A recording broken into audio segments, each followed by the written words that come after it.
എല്ലാവർക്കും പുതിയൊരു വീഡിയോയിലേക്ക് സ്വാഗതം. ഇന്നത്തെ റെസിപ്പി സംഭാരമാണ്. ഇനി നമുക്ക് വീഡിയോയിലേക്ക് പോകാം. ഇഞ്ചി, പച്ചമുളക്, കറിവേപ്പില എടുത്തിട്ടുണ്ട്. ഇനി ഇത് ചതച്ചെടുക്കണം. ഇപ്പോൾ ചതച്ചു കൊണ്ടുവന്നിട്ടുണ്ട്. ഇനിയും ഒരു പാത്രത്തിലേക്ക് നമുക്ക് മോരൊഴിച്ചു കൊടുക്കാം. ഞാൻ ഉടച്ചെടുത്ത മോരാണ് എടുത്തിരിക്കുന്നത്. കുറച്ച് വെള്ളവും കൂടി ആഡ് ചെയ്യാം. ഇനിയും ചതച്ചെടുത്ത് വെച്ച ഇഞ്ചി, പച്ചമുളക്, കറിവേപ്പില, ആവശ്യത്തിന് ഉപ്പ് ഇട്ട് കൊടുക്കാം. നന്നായി ഇളക്കി കൊടുക്കാം.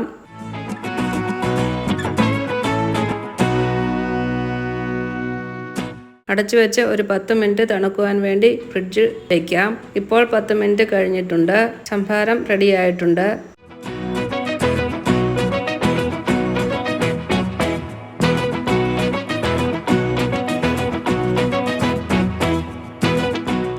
എല്ലാവർക്കും ഈ റെസിപ്പി ഇഷ്ടമായെങ്കിൽ ട്രൈ ചെയ്ത് നോക്കണേ. താങ്ക്